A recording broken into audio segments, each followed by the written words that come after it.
اشرح لي صدري ويسر لي أمري واحلل عقدة من لساني يفقه قولي وسدد لساني واهد قلبي بحق سيدنا محمد صلى الله عليه وسلم.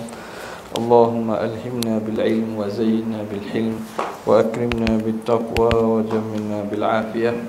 اللهم أخرجنا من ظلمات الوهم وأكرمنا بنور الفهم وافتح علينا بمعرفة العلم وحسن أخلاقنا بالحلم وجعلنا ممن يستمعون القول فيتبعون أحسنه. الحمد لله رب العالمين.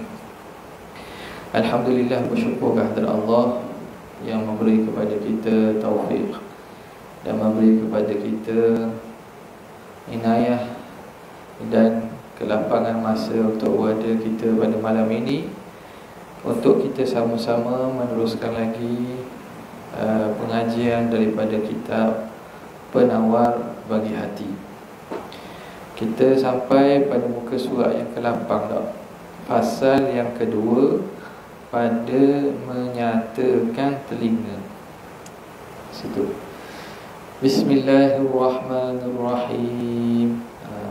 Surat 8, pasal kedua, pada menyatakan telinga. Bismillahirrahmanirrahim. Qala al-muallif rahimahullah wa nafa'ana bihi wa bi'ulumihi wa asrarihi fid dharain amin ya rabbal alamin. Fasal yang kedua, pada menyatakan telinga. Ini pengarang rahimahullah sebut. Fasal kedua dah kita. Yang pertama, yang menyatakan mata. Ni yang kitab yang pertama ni cerita mengenai anggota yang 7. Anggota yang 7. Bagaimana kita nak pelihara anggota kita yang 7 itu supaya dia letak dalam keredaan Allah Subhanahu wa taala. Yang pertama, mata. Panjang dah dibahaskan oleh tuan kitab kita ini, Syekh Abdul Qadir Al-Manzili ini. Kita masuk kepada fasal yang kedua pula. Kata pengarang, ketahui olehmu, hendaklah kamu tahu, i'lam, ketahui olehmu, bahawasanya telinga itu menjadikan dia oleh Allah Ta'ala. Jadi hak pasal telinga ni, apa yang kita kena tahu? Mula-mula tahulah kita, hendaklah kita tahu telinga itu menjadikan dia oleh Allah Ta'ala bagi engkau kerana beberapa faedah. Jadi telinga ni bukan hak kita. Telinga ini hak Allah, Tuhan bagi pinjam. Begitulah juga anggota-anggota lain. Jadi nikmat besar ni telinga ni. Nikmat yang besar ni, kita dapat pendengar lah. Telinga tu, maksud telinga di sini ialah samak lah, pendengaran. Maksud di sini lah pendengaran, nikmat pendengaran. Adapun bentuk telinga ini daripada kesempurnaan anggota. Daripada kesempurnaan anggota. Makna yang nak ni ialah idrak daripada samak. Idrak daripada samak. Ada orang telinga ada tapi tak ada pendengar. Tak. Orang yang kita tengok, orang kelainan upaya, OKU pendengaran. Telinga ni boleh ada, telinga ni. Boleh ada. Bersih molek, comel pada kita je. Nampak? Tapi tak ada pendengaran. Yang maksud telinga ni ialah alat pendengaran itu. Dia itlaq alah, dan muraknya apa? Muraknya apa yang ada pada alat itu. Ataupun dia itlaq mahal, yang dimurakkannya ialah apa yang halun, apa yang duduk pada telinga itu, iaitu sifat pendengar. Min itlaqil mahal wa iradatul hal. Dia maksudkan ialah benda yang ada pada telinga daripada fungsi pendengaran itu. Tapi ada pada mana? Manusia ni mendengar dengan telinga lah. Baik. Okey. Jadi maka dia kata menjadikan dia oleh Allah Ta'ala bagi engkau kerana beberapa faedah yang bangsa dunia dan beberapa faedah yang bangsa akhirat. Jadi telinga kita ni ada faedah. Beberapa ni maknanya banyak lah, banyak faedahnya. Faedah pula terbahagi kepada dua. Faedah terbahagi kepada dua, iaitu faedah bangsa dunia. Yang kedua, faedah bangsa akhirat. Makna faedah duniawi dan faedah ukhrawi. Sekarang ni tasawuf ni benda nak bilang hak nikmat. Kita nak supaya mensyukuri nikmat, syukur kepada nikmat yang Allah Ta'ala beri ni. Walaupun nampak mudah aja, cerita buat telinga je, tak payah mari surah, tak mari sejik, duduk rumah pun boleh tahu buat telinga kita dah. Tetapi bagaimana pengarang ulah tu supaya kita rasa nikmat tu yang kita sentiasa ada, kita rasa besar. Benda yang kita dapat semua, kita sentiasa dapat, kita kadang-kadang lupa tentang ketinggian dan kebesaran nikmat tu. Nikmat yang sentiasa kita boleh. Contoh nikmat hidup. Nikmat hidup, kita dapat hidup ni, kita jarang bersyukuri kecuali bila Tuhan tarik. Bila nikmat sihat, jarang kita syukur kecuali bila Tuhan tarik. Jadi masa kita sihat segar tu, kalaulah tidak diingatkan tentang nikmat sihat tu, kadang-kadang manusia ni lalai. Manusia ni akan lalai. Padahal bentuk daripada ibadat dia ialah tafakkur, tadhakkur. Jadi az-zikru wal fikru, zikir dan juga fikir, dia kena ada dua-dua. Az-zikru wal fikru, tadhakkur wa tafakkur. Zikir dengan lidah kita, tafakkur dengan akal kita. Dua-dua ni main peranan sebagai seorang hamba yang mensyukuri nikmat kepada Allah Subhanahu wa ta'ala. Apa? Dia kata kerana beberapa faedah yang bangsa dunia dan beberapa faedah yang bangsa akhirat. Ada faedah hak belah dunia saja, ada faedah ukhrawi.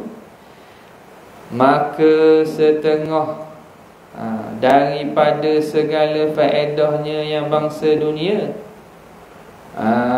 maka setengah.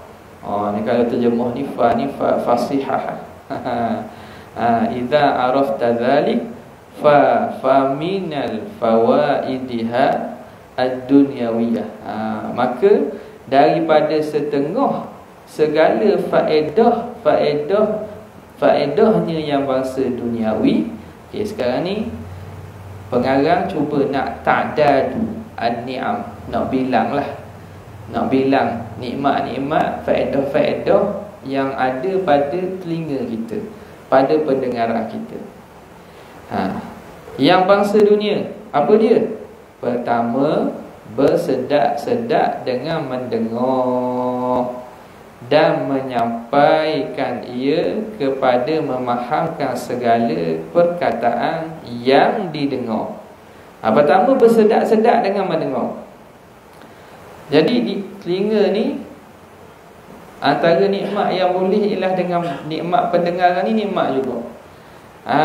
Semata boleh dengar tu nikmat. Tak? Kalau orang ada anak, dengar suara anak, suka tak? Anak kecil. Kalau ada cucu, dengar suara cucu, suka tak? Suka. Mendengar suara tu satu nikmat tak? Nikmat mendengar. Boleh dengar suara. Kalau orang nak cari ketenangan, orang jenis suka adventure ke tak? Masuk hutan, dengar suara air terjun, dengar suara-suara alam, tenang. Daripada apa tu? Daripada dengar. Tak payah pergi ke pakar motivasi, tak payah pergi kepada kaunselor. Dengan apa? Dengan fungsi kita gunakan nikmat pendengar kita. Itu nikmat. Jadi satu, dan menyampaikan ia kepada memahamkan segala perkataan yang didengar. Yang kedua, faedah duniawi pada sifat pendengar ni, kita boleh faham perkataan yang didengar. Cumanya berhajat kita tahu lurah dan bahasa dia lah. Tapi melalui apa? Melalui panca indera pendengaran. Melalui panca indera pendengaran. Maknanya kalau orang tu dia masalah sound ada masalah, walaupun dia pakar bahasa, dia yang buat kamus tata bahasa, dia ni cikgu lah, profesor bidang bahasa, tapi pendengaran dia tak ada, hilang nikmat boleh dengar tu, dapat faham tu tak ada. Nampak tak? Jadi besarnya nikmat pendengaran ni, kita dapat faham. Bila faham perkataan orang ni, memudahkan kita dalam muamalat duniawiyah. Kita senang urusan. Kita faham bahasa dia, dia faham bahasa kita. Kalau kita tak faham bahasa dia, susah. Learning, orang tak faham bahasa, dia ada alat translator tak? Google Translator, tulis pergi negara-negara yang kita tak faham bahasa dia, kita tulis, kita cover, dia tunjuk, dia baca. Dia baca. Tapi kadang-kadang dia baca salah. Kita nak benda lain, dia benda lain. Jadi itu dengan apa? Dengan mendengar. Dengan mendengar. Dua disebut sini, banyak lagi lah. Dan setengah daripada segala faedahnya yang bahasa akhirat itu, mana pula?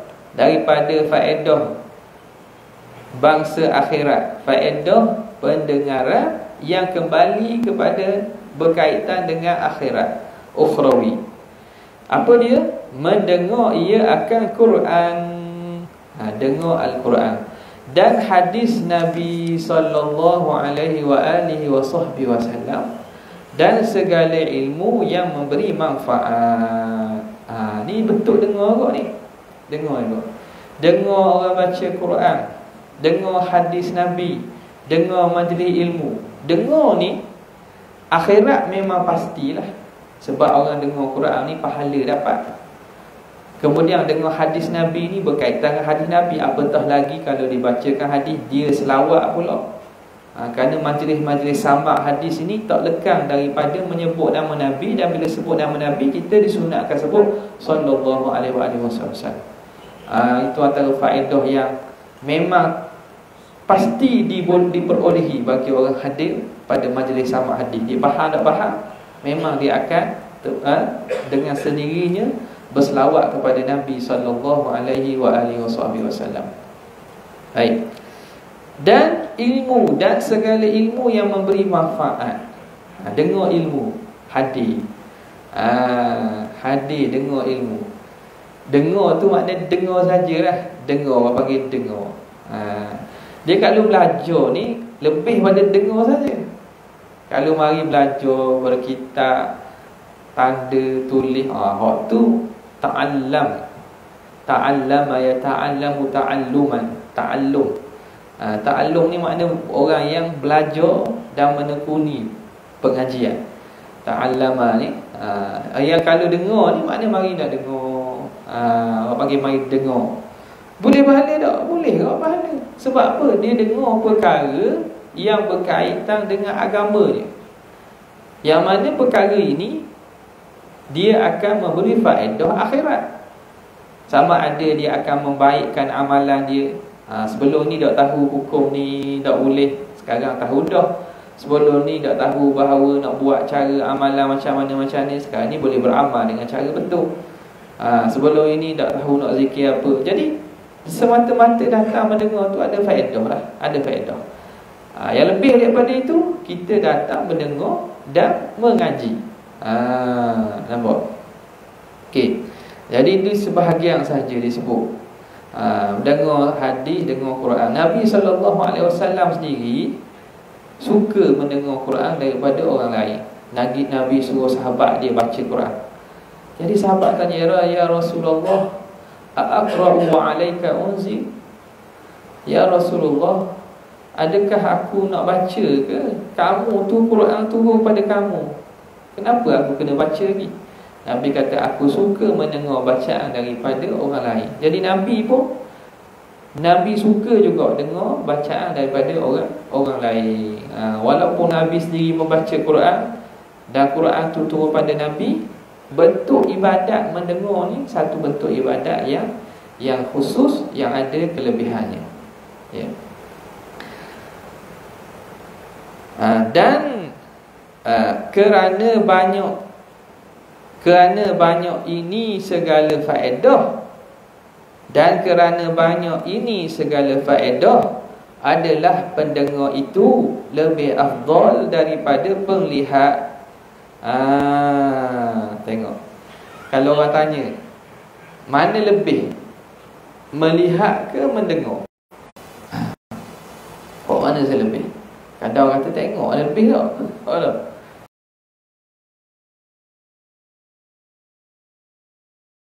Allah Subhanahu wa ta'ala bila dia menceritakan peringkat kejadian manusia dalam perut ibu dia, allazi khalaqas sam'a wal thumma ja'ala lakumus sam'a wal absar, thumma ja'ala lakumus sam'a wal absar wal afidah.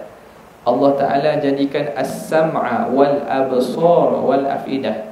Tuhan jadikan pendengaran, penglihatan, kemudiannya afidah, hati, akal.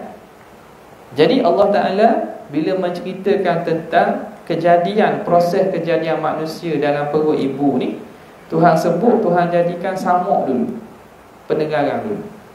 Sebab itu dalam usia janin tu dah ditiup roh, benda perkara pertama yang janin dengar ialah, janin dapat reti ialah daripada pendengaran. Nampak tak? Sebab itu suruh orang mengandung ni apa dia? Baca Quran, baca doa, baca zikir, baca biar anak dengar. Dah anak boleh dengar, dia boleh dengar. Kerana anggota ataupun deria pertama yang Tuhan beri kepada manusia hatta dalam perut ialah pendengaran. Tak percaya teh lah. Tengok ada anak gila. Tak apa, nak boleh anak pula ke? Tengok teh. Hak ni, hak abang mungkin tak ada. Hak ni kita baca Quran semua. Suruh bini baca Quran, baca benda-benda molek. Tengok anak tu lahir akan ada perubahan dari segi jurunya, dari segi ni. Sebab apa? Sebab dia masa mengandung, ibu dia mengandung dia tu, dia dengar benda molek dah. Keluar daripada perut benda azan, iqamat. Azan, iqamat. Tu kena dalam peringkat bayi tu kira matang, 6 bulan ke atas dah tu kira dah matang dah tu. Molek kita dengarkan benda-benda yang baik. Kalau mak ayah memang minat Hindustan, dengar Hindustan. Dengar Hindustan tak nak orang ni. Jadi kita yang mencorokkan, minat rock.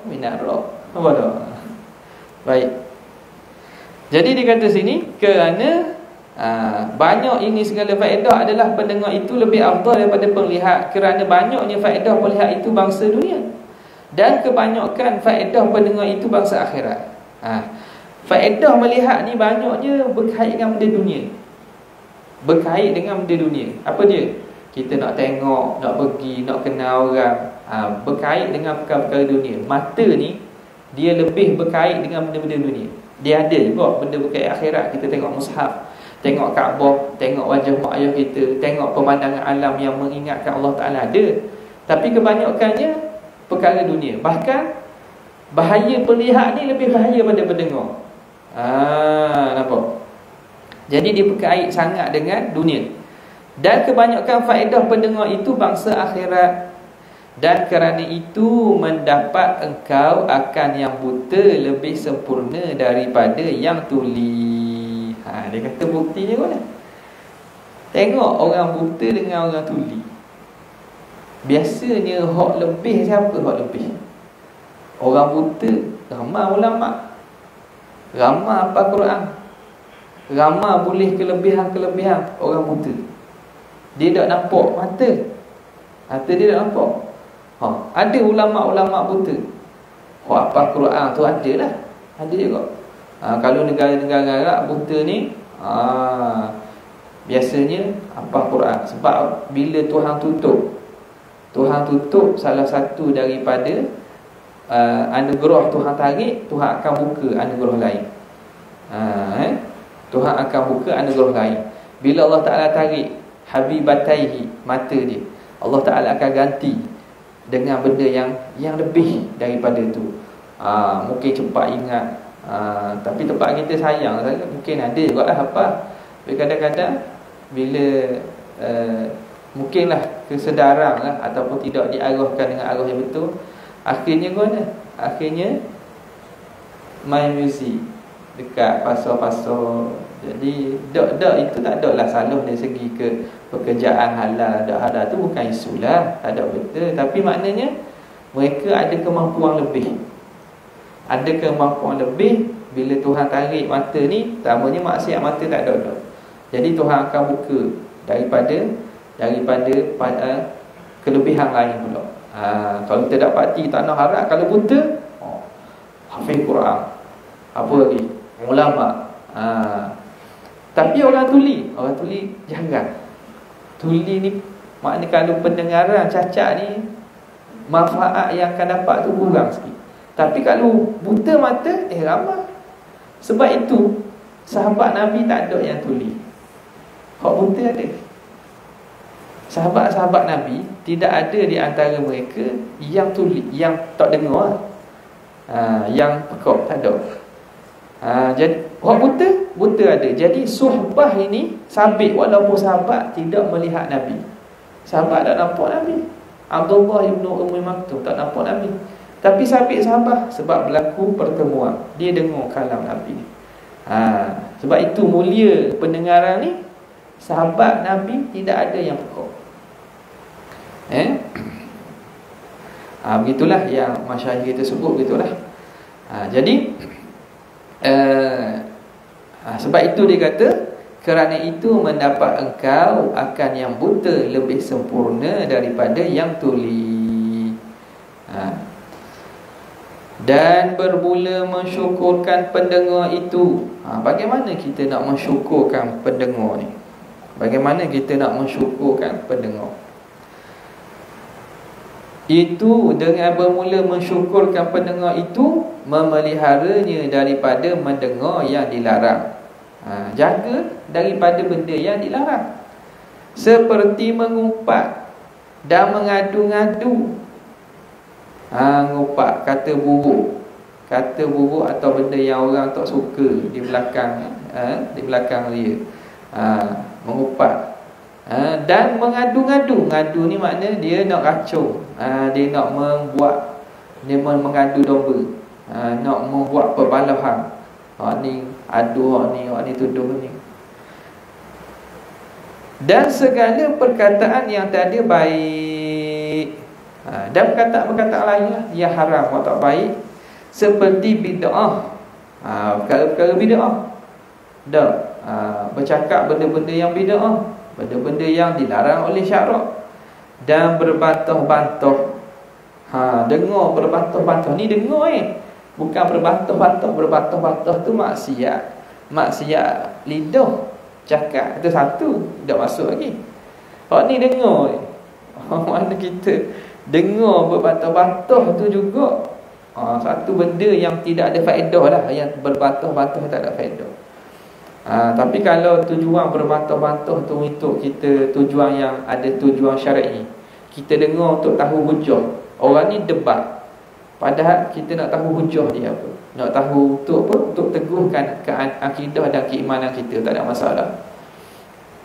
Dan seperti mendengar suara perempuan, dan mudah belia jika ditakuti daripadanya akan fitnah. Okey, dengar suara perempuan. Jika aik dengar suara perempuan ni, dia ada apa ni, ada qaid sikit. Sebab dari segi hukumnya, di sisi jumhur dan mazhab kita, suara perempuan semata-mata bukan aurat. Jadi maksud mendengar suara perempuan ni makna yang membawa fitnah tu, dia kata. Yang ditakuti daripadanya akan fitnah. Jadi yang ditakuti daripadanya, jika ditakuti, boleh menggoda, dan juga orang panggil dia muka jambu ni. Pulak suara dia tu suara yang menggoda. Suara dia menggoda. Dia bedah ke mana tak tahu. Jadi hukumnya macam mana? Haram jika ditakuti daripadanya akan fitnah. Adapun suara wanita pada asalnya dia bukan aurat, kecuali jika ditakuti daripadanya akan fitnah. Dan seperti mendengar perkakas permainan yang diharamkan. Ni masuk pada masalah alat-alat muzik. Alat-alat muzik. Dia kata seperti mendengar perkakas, alat-alat permainan yang diharamkan. Jadi alat permainan, alat muzik ni ada dalam hadis datang disebut pengharamannya dalam hadis. Kita baca dulu, lagi kita hurai berkaitan hukum. Seperti serunai dan gendang dan gendang. Seperti serunai dan gendang. Serunai dan gendang. Dan jangan engkau tertipu disebabkan mereka yang menghalalkan akan mendengar umpama serunai itu. Okey. Jadi pengarang ni mengambil pandangan yang mengharamkanlah, tapi kita kena dalam masalah ni ulama buat penulisan khusus berkaitan dengan hukmu al-ghina wal ma'azif, nyanyian dan juga alat-alat muzik. Ada buku khusus, banyak ulama yang tulis. Ulama-ulama yang kontemporari pun ada, ulama semasa pun ada. Dia himpunkan kalam-kalam para ulama menghukumkan, sebab dalam hadis Nabi SAW ada datang sebut tentang larangan beberapa alat-alat muzik. Antaranya apa? Ialah mizmar, semunar. Kemudiannya yang diharamkan oleh para ulama, kita tengok dalam kerangka fiqh dulu. Jadi yang diharamkan ialah antaranya ialah jenis tiupan, iaitu semunar tadi, mizmar. Kemudian kita kata alat watriyah, jenis-jenis bertali tu. Ni bagi gambus, gitar, alat bertali. Okey. Kalau kita baca kitab-kitab klasik ulama fiqh, mereka akan tulis ini daripada alat muzik yang diharamkan. Kerana apa? Kerana pada zaman tersebut ini menjadi mainan dan tanda bagi ahli fasik, fusaq, orang-orang fasik, ahli maksiat. Tidak akan dimain kecuali tempat-tempat arok. Kalau kita disco lah nama dulu, tempat-tempat arok, tempat-tempat perzinaan perempuan, tempat-tempat ada GRO semua. Jadi benda itu menjadi tanda kepada golongan fasik. Jadi larangan itu kita dapati ada dalam hadis. Cuma ulama-ulama yang datang selepas pada itu berlaku khilaf. Dan antaranya ulama yang membincangkan ni ialah Imam Al-Ghazali dalam masalah sama dalam kitab Ihya-nya, dan antaranya ialah Abu Bakar Ibn Arabi di kalangan itu ahli sunnah. Kalau yang terkenal juga ialah Ibn Hazmi. Dia ni Ibn Hazmi ni mazhab Zahiri. Waktu ulama-ulama yang zaman dulu, ulama-ulama yang kita kata yang muktabar. Cuma Ibn Hazmi ni daripada mazhab Zahiri. Jadi mereka inilah yang menilai kembali pada masalah alat muzik dan hukum mendengar nyanyian.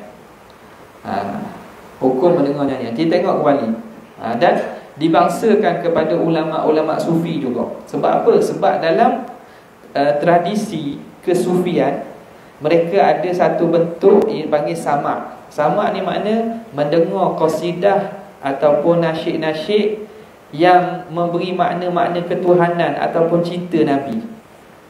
Nampak tak? Dan kadang-kadang dia ni diiringi dengan alat-alat muzik. Okey. Daripada benda alat muzik yang sepakat, boleh gendang. Gendang kompak boleh. Alat muzik kompak hak jadi ketuk tu benar, dibenarkan. Hak tu memang ada. Bahkan Nabi SAW kata membenarkan orang menikah tu. Nabi kata a'linuhu fil masajidi wadribu alaihi biduf. Kamu menikah ni isytihar kat masjid, ajak orang mari kampung menikah dah dia ni. Dah makan ke guana jamu, isytiharkan di masjid dan pukullah gendang ke atasnya. Jadi masalah pukul kompang, pukul alat-alat pukul ni memang dibenarkan. Sama Nabi benarkan. Ada seorang perempuan bernazar, Rasulullah bila selamat perang, ya Rasulullah, aku bernazar kalau kamu selamat aku nak pukul gendang depan kamu, suka. Nabi benar. Jadi bab pukul gendang ni tak ada masalah. Pukul kompang ke mainan ketuk itu tak ada masalah, itu boleh. Berlaku khilaf pada tadi masalah tiupan ataupun hak jenis bertali tadi. Okey, jadi Imam Ghazali antaranya dan ulama-ulama sufi, mereka bila membicarakan ni, kerana tradisi kesufian ni ada bentuk qasidah-qasidah, syair-syair ni yang mana mereka iringkan dengan alat muzik setengahnya. Dengan perkembangan ilmu ni, ilmu-ilmu muzik ni, antaranya ulama Islam kita Al-Farabi. Dia apa nama ni? Dia seorang yang terkenal lah. Jadi bila begitu, mereka tengok kenapa pengharaman alat-alat muzik ni diharamkan. Sebab itu dia tengok bahawa ini kesimpulan yang dibuat oleh ulama-ulama moden kita. Apabila mereka kaji balik, kita boleh kata ada yang mengharamkan terus selain daripada kompang tadi, ada yang menghalalkan terus macam Ibn Hazm semua, ada yang meletakkan dawabit. Dawabit ni makna boleh dengan syarat. Boleh dengan syarat. Jadi syaratnya apa nanti kita sebut. Mereka bila kaji tengok, dia kata kenapa Nabi larang perbuatan ini. Dan hadis yang kata sebahagian ulama, ada hadis yang riwayat Bukhari, tapi ada sebahagian riwayat Bukhari tu ada hak mengatakan dia mu'allaqat, ada yang mengatakan sahih. Ala kulli hal, kita ketepikan masalah tu. Yang mengatakan hukum dibenarkan kepada alat muzik ni kerana pada zaman tersebut dia menjadi syiar orang syiar ataupun tanda orang-orang fasik dan orang-orang ahli maksiat. Jadi kalau tidak ada unsur maksiat berlaku pada alat muzik tersebut, maka sebahagian ulama memberi kelonggaran. Itu kebanyakan kita dapati ulama-ulama sekarang ni, mereka longgar sikit lah. Sebab apa? Sebab alat muzik ni wasilah. Dia alat muzik satu hukum. Yang keduanya nyanyian. Ada hukum alat muzik saja, ada hukum nyanyian saja. Ada hukum nyanyian beserta alat muzik. Sekarang ni cara dia macam mana? Mereka menyatakan kalau dari segi alat muzik tu kerana dia wasilah sahaja, dan dia tu bunyi-bunyian yang terhasil daripada getaran-getaran yang dibuat, ketukan-ketukan, maka digunakan untuk apa? Kalau dia itu tidak melalaikan, tidak membawa, tidak disertai dengan nyanyian-nyanyian yang menaikkan syahwat, nyanyian-nyanyian hijab. Hijab ni kalau zaman dulu orang nak seseorang nak tuduh ataupun kita kata nak hina kabilah tu, dia akan buat syair. Dia syair, dia pun menyanyikan syair dia. Kalau betul syair nak hina orang, itu tak boleh juga. Jadi kalau dia tidak diiringi dengan benda-benda haram, seperti benda yang menaikkan syahwat, nak menghina orang atau menjatuhkan orang atau fitnah, dan tidak melalaikan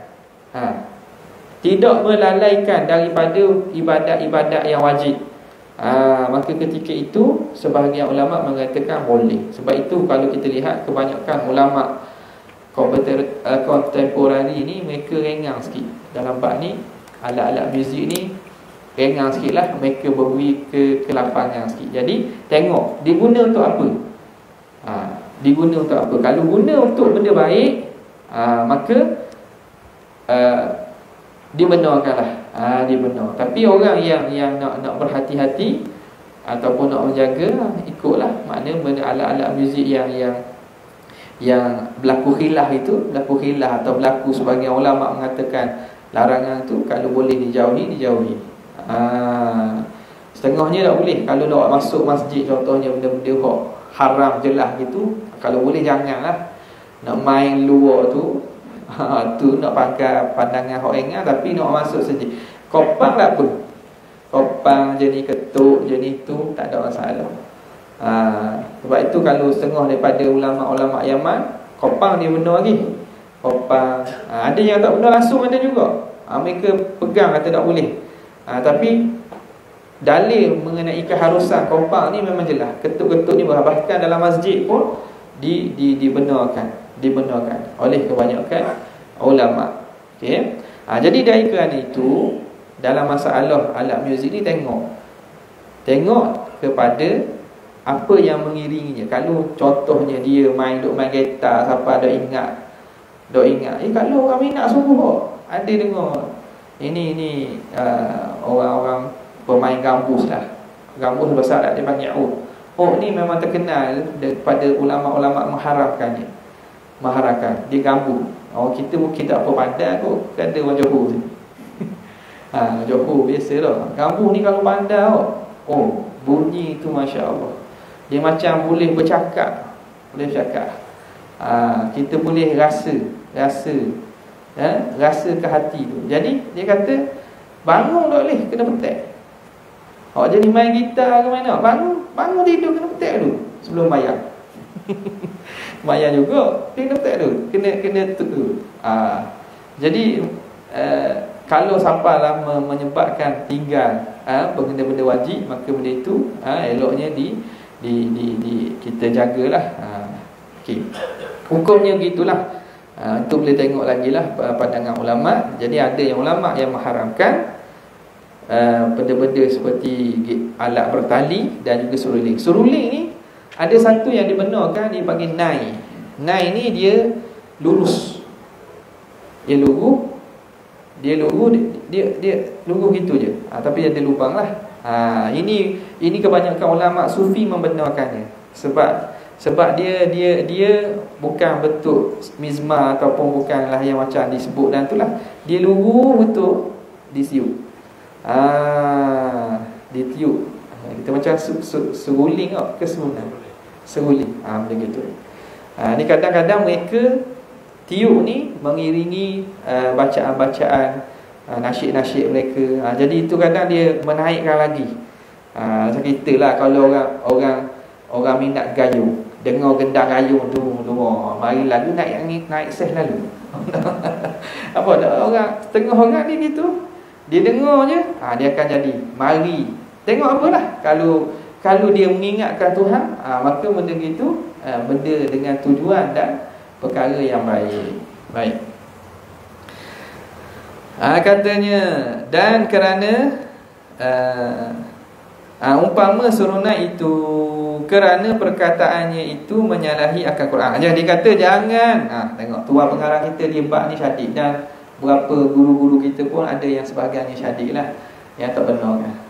Kalau Dr. Abdul Malik Sa'di dia, sebab alat-alat muzik ni banyak yang reka baru-baru kan, organ, piano, tu nak kira mana. Dia kata gini, mana yang menyerupai suara gendang ataupun benda ketuk, hukumnya boleh. Yang menyerupai suara serunan ataupun alat bertali, maka waktu tak boleh. Jadi dalam mengkiaskan dan mengukurkan ni banyak pandangan. Dan perkataannya itu menyalahi. Dia kata gini, dan jangan engkau tertipu disebabkan mereka yang menghalalkan akan mendengar umpama serunan itu. Tuan pengarang kita tak boleh. Jadi Syekh kita ni tak bagi. Memang setengah ulama-ulama, terutamanya ulama hadis, ulama daripada India, ulama daripada Mekah kita, memang dia tak benar serunan dia. Dia benarkan ketuk, kompang dan seumpamanya. Kerana perkataannya itu menyalahi akan Quran dan hadis Nabi SAW. maka lazimkan olehmu, mulai ada wallahu ta'ala a'la wa a'lam. Seperti situlah, maka lazimkan olehmu. Okay, ada soalan?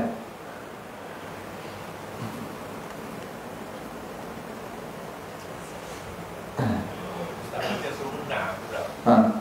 Dia memang melalai tak kadang-kadang sunnah dia masa dia melalai buat dia tali di lada dia kaya tu kan. Oh, sunnah tu macam mana dia, macam mana boleh melalaikan? Dia sunnah ni kalau orang yang maknanya tidak lalai dengan sunnah lah, dia pandai, dia main, tapi dia ada waktu dia. Dia ada waktu dia. Waktu semayang, waktu kerja, waktu dia tidaklah makna selama-lamanya main. Sebab kadang-kadang muzik ni asyik. Jadi hak asyik ni lah hak yang kata boleh melalaikan. Jangan sampai kita tertinggal benda-benda wajib. Jadi contoh dalam masalah model sekarang ni, kalau macam askar boleh, dia ada pancaragang dia kan. Jadi boleh ambil lah pandangan yang ulama' mengatakan dibenarkan tu. Macam itu, lagu-lagu kenegaraan, kepahlawanan, menaikkan semangat cinta negara dia, tu tak ada masalah lah. Dia ada masa dia. Waktu ni waktu kita berlatih. Contoh baru ni merdeka. Lepas tu kerja macam biasa. Tapi kalau orang betul-betul memang orang panggil, kalau minat betul gila, memang kerja dia tu lah paling penting. Lagi? Sekadar tu saja. Wabillahi taufiq wal hidayah. Wassalamualaikum warahmatullahi wabarakatuh.